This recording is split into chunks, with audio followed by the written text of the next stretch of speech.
Hi there, I'm Wendy McCallum, burnout and alcohol coach and wellness expert, and you're listening to Bite Size Balance, where everyday extraordinary women share their stories, expertise, and wisdom, all in the name of lifting each other up and creating a better life by design. Whether it's wellness, career, relationships, food, alcohol, mindfulness, hormones, or parenting, we talk about all things women's balance. If your life looks great on paper, but it still feels like something's missing, you're in the right place. Welcome to Bite Size Balance. Hello, welcome back to Bite Size Balance. I've got a solo podcast today.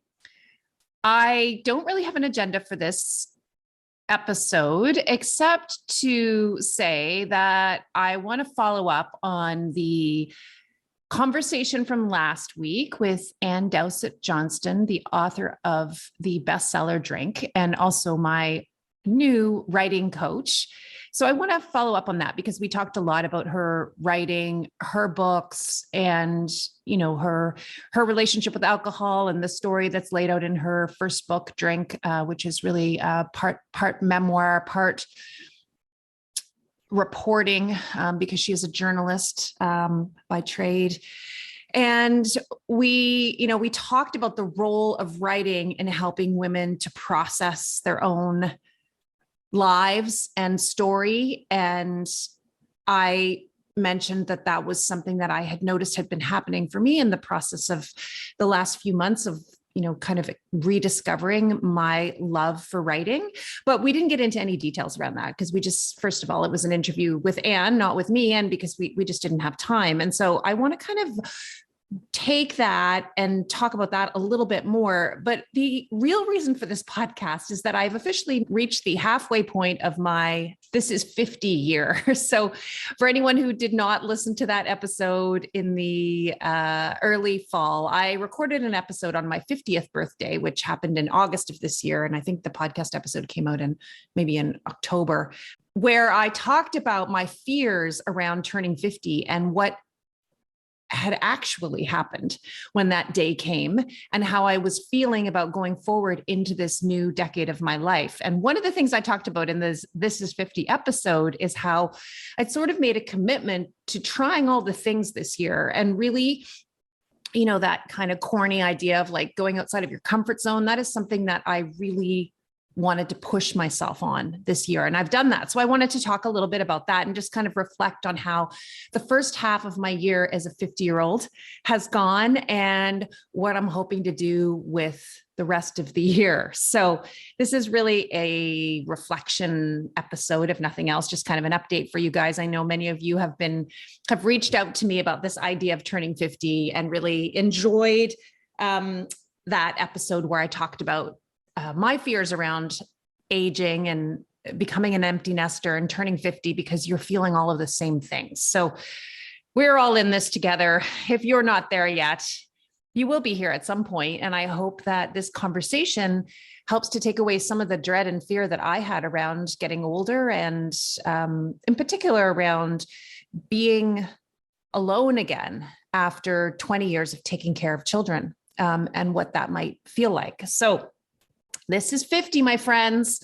It is the end of February. So it's actually the 22nd of February. August 23rd was my 50th birthday. So I feel like I'm actually recording this very, very close to the 6-month mark of when I turned 50.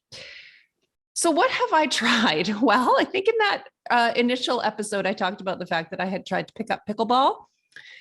Still got the pickleball rackets, still playing a little pickleball and hoping to continue playing pickleball because it's fun. I've got my mom, who's a 75-year-old. She is quite into it now. And I think probably as we speak, playing tennis in her winter community, which is a warmer spot than where I am right now. She's playing pickleball there. And the biggest thing that I really pushed myself on in terms of my comfort zone was the writing course. And that's really what I want to focus on today. And I actually think I haven't quite decided yet. As I said, I don't have an agenda for this episode per se, but I was thinking if I could get up the courage that I might read something that I've written, just a very short piece at the end of this episode, because that definitely feels very outside of my comfort zone. Even sharing in the writing class was really, really overwhelming. So let me tell you about this writing class. I have a friend who has a friend whose name is Ann Dowsett Johnston. And if you didn't hear my episode with her that aired last week, I really encourage you to go and listen to that episode. I mean, she is such a remarkable woman and such an accomplished and celebrated writer, and just really an all around lovely, lovely human being. And so my friend is friends with Anne, and she sent me a note probably in early September, maybe the end of August, saying my friend Anne has just started these writing courses and she's looking for participants. And, here's a link with the details of the writing course. So I went and took a look at it. And meanwhile, I'm thinking to myself, no, well, this is not for me. I'm not a writer and I'm not really interested in being a writer or in taking a course around writing. But I went and checked out the link more as a favor than anything else. And I saw that it was called Writing Your Recovery. And it was for women who wanted to write about something they were recovering from, but it was not in any way focused on recovery from alcohol or drugs, or it could be whatever. And so I thought, well, this doesn't really apply to me. I'm not sure what I'm really recovering from. As many of you guys know, in terms of my story with alcohol was more of a, not so much of a rock bottom story. I don't identify as an alcoholic. I just made a decision at a certain point in my life where it became pretty clear to me that it wasn't serving me anymore, to start working really hard on changing that, which I did. But I don't love the word recovery because I don't think I was ever broken. And I actually think leaving alcohol and finding freedom from alcohol was actually a very empowering choice on my part. So I didn't feel like I was in recovery from that. Anyway, long story short, I couldn't stop thinking about this thing for whatever reason. It just kept coming back into my mind. I didn't sign up for it, but I kept seeing it, and, it would come up in conversations. And I looked at my schedule, and the timing for this course was at a time during the week where I did not have a pre-booked client for that slot every week. And I thought, well, what the hell? I'll just try it. So I signed up for this course and I went to the first day. Honestly, this sounds nuts. I said this in last week's episode. I really didn't think I was actually ever going to write anything. My plan was to kind of sit back in the wings and listen. And I thought it would be really cool to get to know Anne a little bit, because I really respected her and absolutely loved her first book, Drink. It really legitimized the things I felt about alcohol and the reasons why I think alcohol became a coping mechanism for me in my busy life. And so I just thought, well, it'd be really great to sit in with her and just be in her presence and listen to her. And probably there will be some really fabulous writers in this group, and I'll get to hear some really great writing. And so I showed up for the first day, and we did an exercise that was, felt kind of a little out there for me, where we had to kind of like get into our bodies and, do this sort of visualization and feel things. And Anne was using this approach called felt sense, and I didn't even know what that meant. And I found it all to be quite overwhelming. And we had to do a little writing exercise. And the first writing exercise I didn't write anything down. I just sat there with my pen. This is all happening on Zoom, so nobody can tell that I'm not producing anything. Then we went around and kind of talked about why we were there. And I said, you know what, honestly, like I just turned 50 and this is the year of me trying new things that make me uncomfortable. And this is one of those things. So I'm just here to see how this goes. And I have no agenda. I have no intention of writing. I don't want to publish a book. I want to learn and explore this a little bit. And we did a second exercise. And in the second exercise, same thing, was just so in my head about it that I couldn't write anything down. I kept going back and editing and changing things and deleting things and reading things and that I've written and thinking this is stupid and it doesn't sound good and whatever. And was fully in that self-critical, I'm putting this word perfectionist in air quotes, if you're listening and not watching this podcast, perfectionist mode, where I felt like if I couldn't produce something really amazing, then there was no point in producing anything at all. Anyway, by the third exercise, I had decided to handwrite instead of to type. And I just took a piece of paper out and I just started writing madly. And we split off into small groups, and I had to share the little piece that I had written, which was only a couple paragraphs, And I was so nervous, and I just thought, oh, this is so bad. And I said to the girls who were in my small group, this is so bad, you guys. I'm going to read this, but I don't know what I'm doing. And, I read it out loud, and it wasn't good. It was not good, but there were a couple of lines in it that were good. And I knew they were good when I read them out loud, and I got the feedback that they were good. And I thought, okay, well, maybe I should do this more in the way that I approach this third exercise, which is to just write it all out and then go back and try to edit it and fix it up, instead of just getting in my own head and being and almost freezing and being incapable of doing anything. So that's how this whole thing started. And then I went away over the next couple of weeks. Each class, Anne asks people if they have anything they'd like to share that they've written. And for the first couple of weeks, I had nothing written to share, or nothing that I wanted to share, but I ended up writing a letter to my newborn son. And I, wrote this letter from the perspective of where I was when we got the call that he was being born. As many of you know, he's adopted. And I wrote this short letter to him, and a couple weeks later, just got up the courage, mostly because nobody wanted to read. And I know what it's like to be running a group where everybody's really quiet and nervous to speak up. And as a coach who facilitates groups all the time, I never want to see another coach in that situation. So I put my hand up and I read, and it was the most nerve-wracking thing I think I have done probably since, standing up in front of the Federal Court of Appeal or something when I was still a lawyer. Like I cannot remember being as stressed as I was reading this short piece, honestly, for 15 plus years. I couldn't look up when I finished. My hands were shaking. My voice was shaking. Everything was shaking.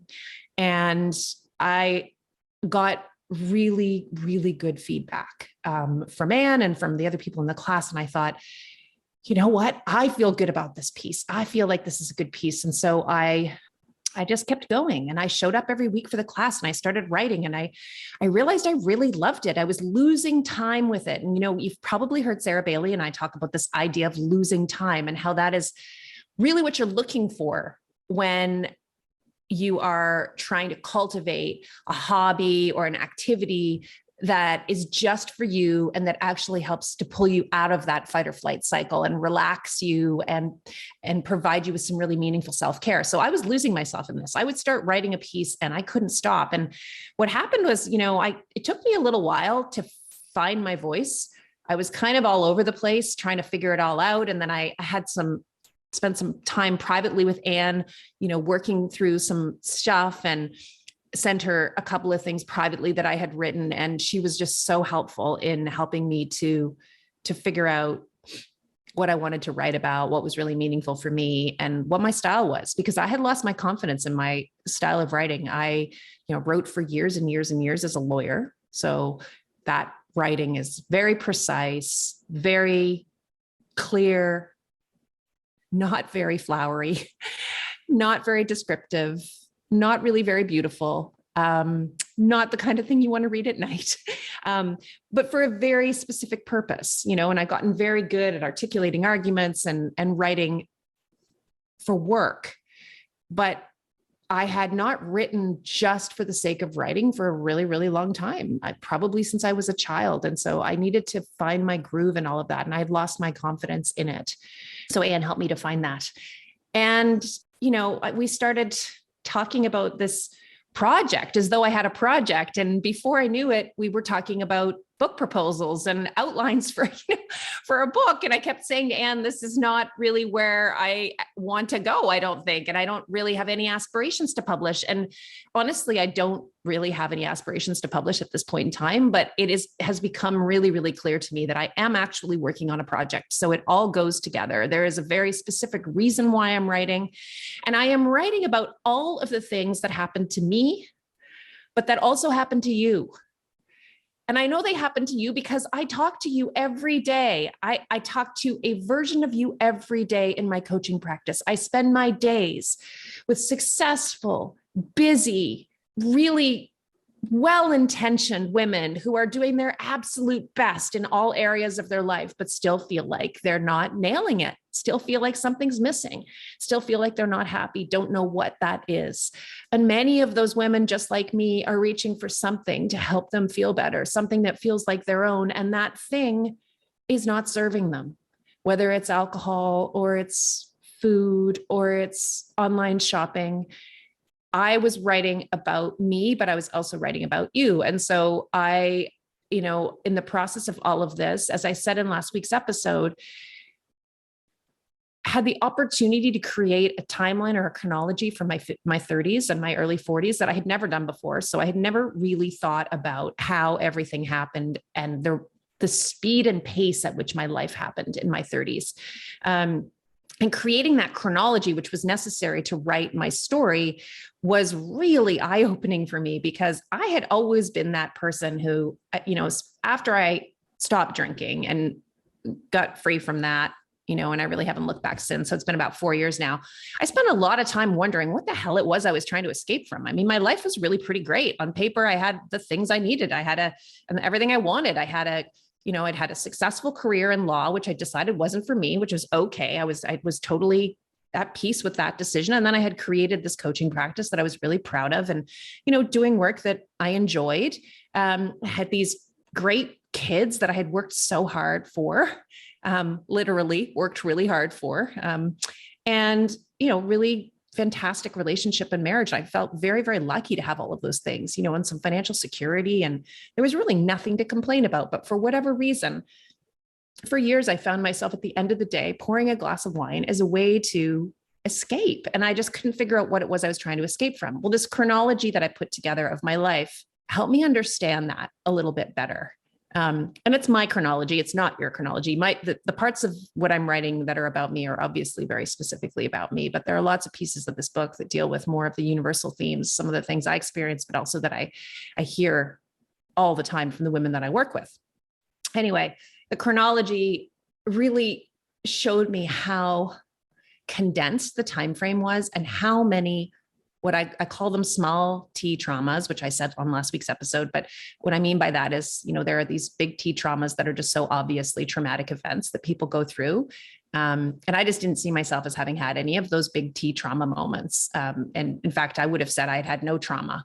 But when I went back and put this chronology together, what I could see was that it was sort of like loss after loss after loss in my 30s. There was a lot of stuff going on, a lot of what I call small T traumas. So, miscarriages, which I've talked about on this podcast before, attempts to adopt that failed, stuff that happened with my family that was really very, very stressful and sad. And, so many things happened in that decade, and the burnout, as well went along with that. And then trying to, start to recover from that burnout. So when I looked at the chronology, it explained things a little bit more to me. I felt like, oh, okay, all right, I can see how I got to this place.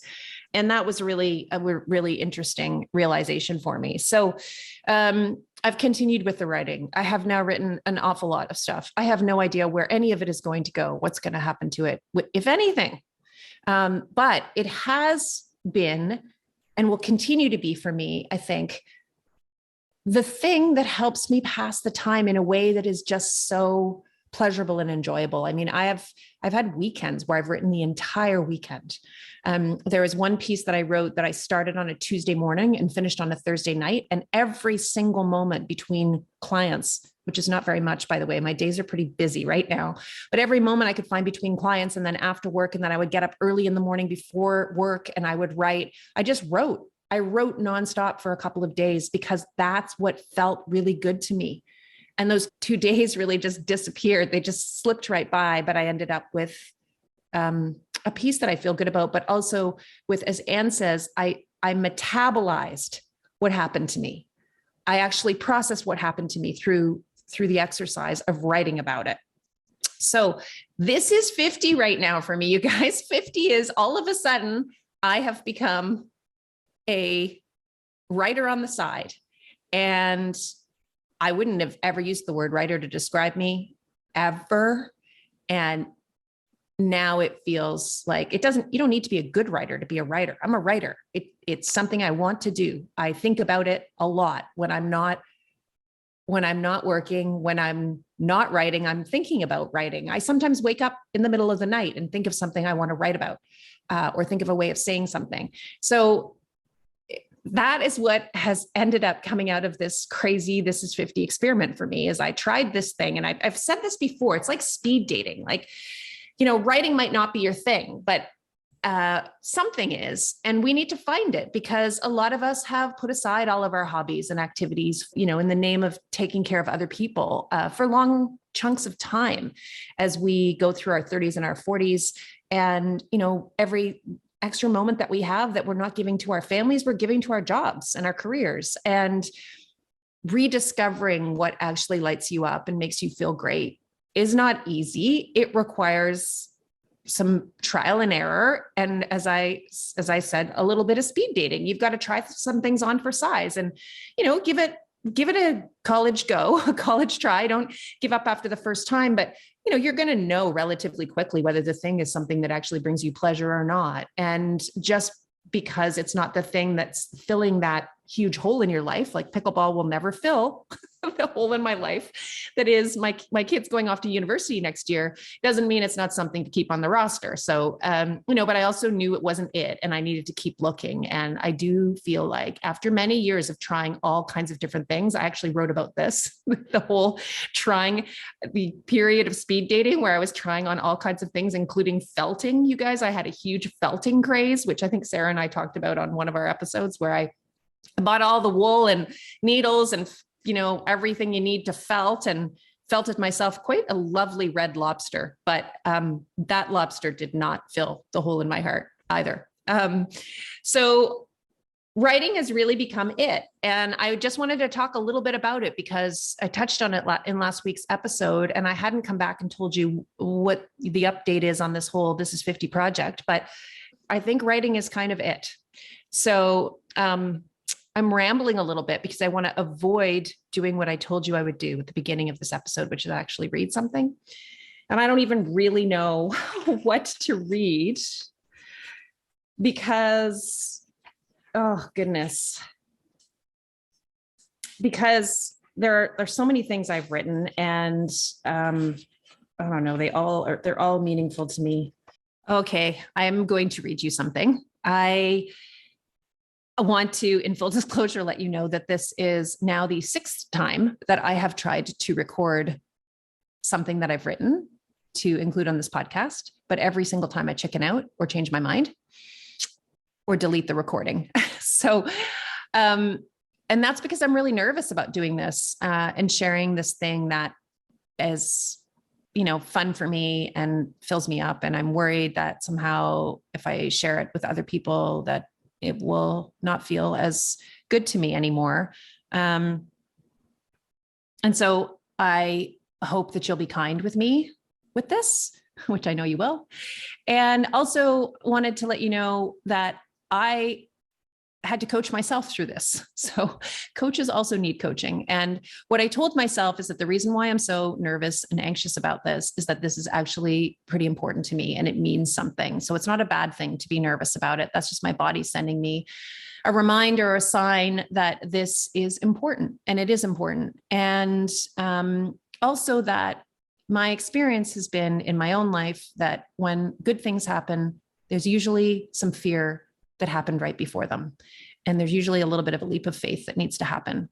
And that has been the case with all of the best decisions in my life, including the decision to leave my job as a lawyer and also the decision to adopt my son. So I am going to go ahead and I'm going to read it to you anyway, even though it stresses me out.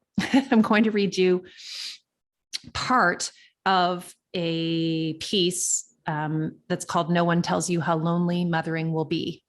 And I'm not going to read you the whole thing because it's long, but I will read you the first part of it. So here goes. In the early days of dirty high chairs and spaghetti on the floor and overflowing diaper pails, you're so busy you don't have time to be lonely. Except at night, as you sit in the dark with your baby's damp head on your chest, her fingers curled around the neck of the milk-stained t-shirt that you keep meaning to wash. You try to remember what on earth you did all day and whether you even spoke to another adult. You make a mental note to call your friend on the East Coast tomorrow, the one who doesn't have kids yet, to see how she's doing. But before you know it, it's tomorrow night and you're back in that rocker in the same ratty t-shirt, thinking exactly the same thing because you were too busy cleaning high chairs and bottles and spaghetti off the floor to call her. You're bone tired, but you can't stop because if you do, you might not be able to get back up. They tell you to sleep while the babies sleep, but that would mean never catching up on your work emails and work forgetting you and you forgetting who you were. One day you take their advice, but just as you lay down, a child starts vomiting. The other is not far behind, and you spend that night in the chair in the basement watching Teletoon with a feverish toddler in your lap and a baby monitor in your other hand. It's worth it, of course, for the hair twirling, thumb sucking, and hot breath on your neck. It's worth it for the arms that stretch out for you from the crib in the morning light. It's worth it for the deep, uneven dimples and the long eyelashes. Then they're 4, and you're taking them to all the play groups and gymnastics and birthday parties, and suddenly you're not alone anymore. Instead, you're surrounded by mums who want to know your recipe for fruit-sweetened, nut-free granola bars and how you got your son potty trained by 3 and whether you can watch their toddler while they change their baby's diaper and what the best pool is for swimming lessons. You commiserate over lost sleep, night terrors, and the last 10 pounds.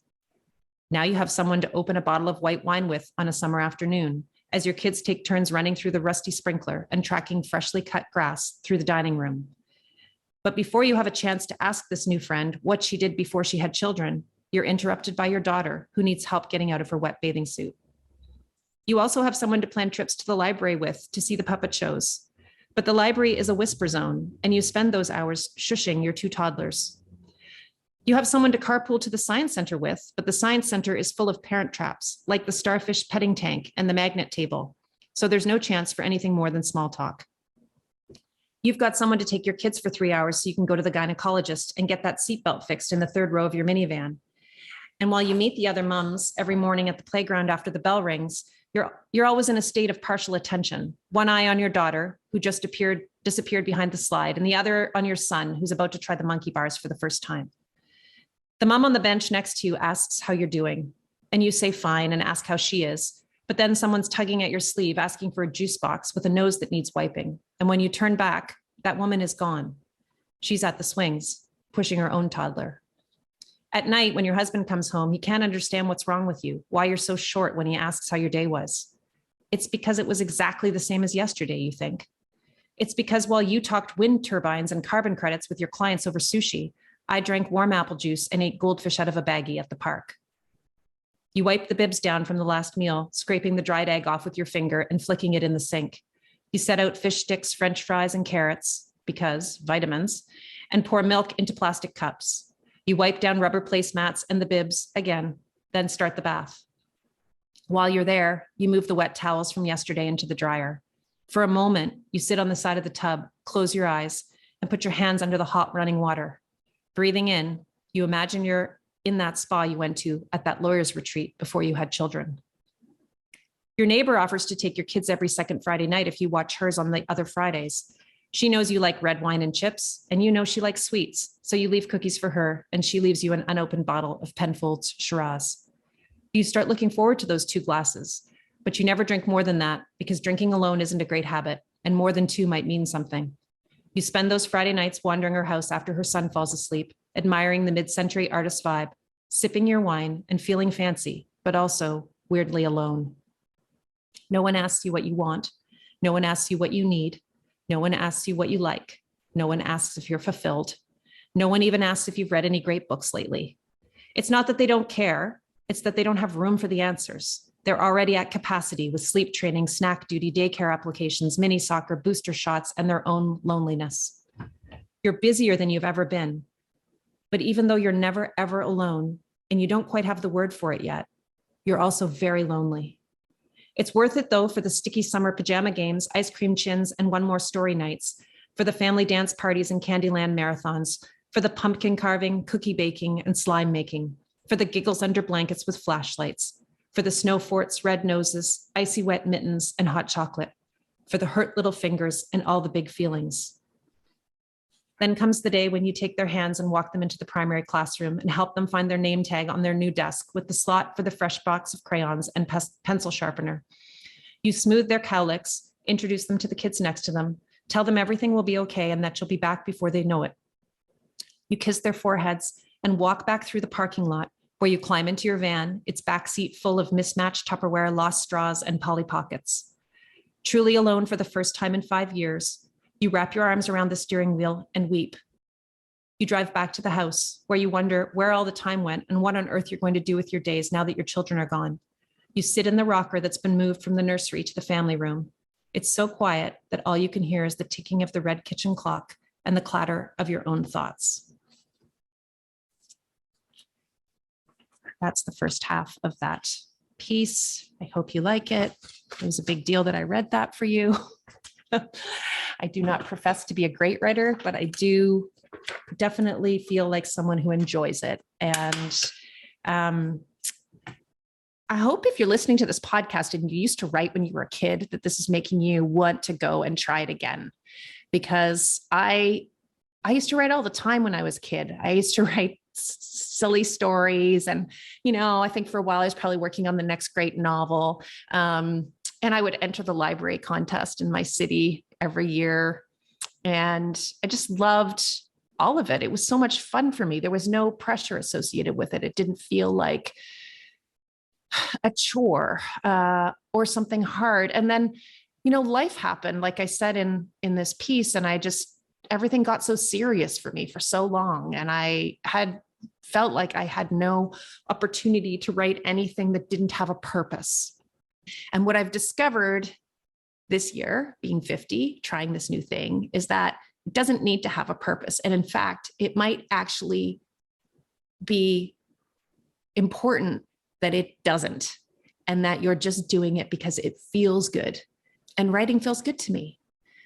So my friends, this is 50. This is where I'm at. Who knows where I'll be in another 6 months, but I'll come back and give you an update. I told you I would come in this year and let you know what's been happening.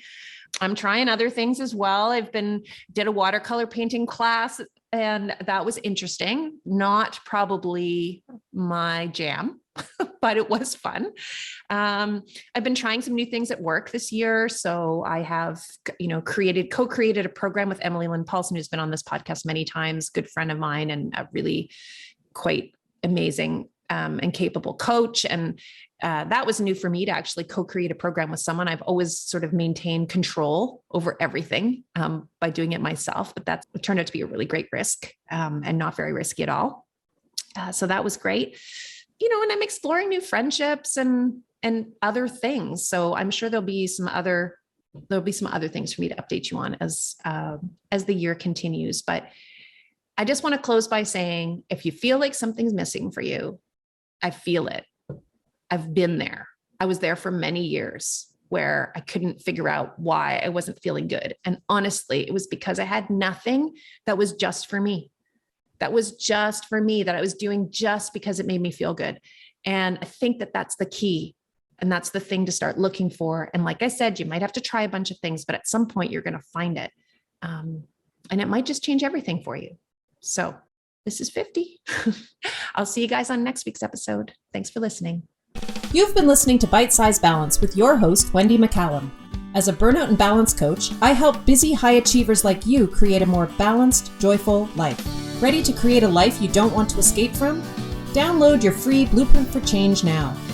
This incredible workbook includes some of my favorite coaching tools and will help you get clear on what you need more and less of in your life.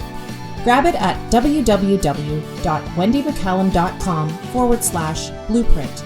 That's www.wendymccallum.com/blueprint.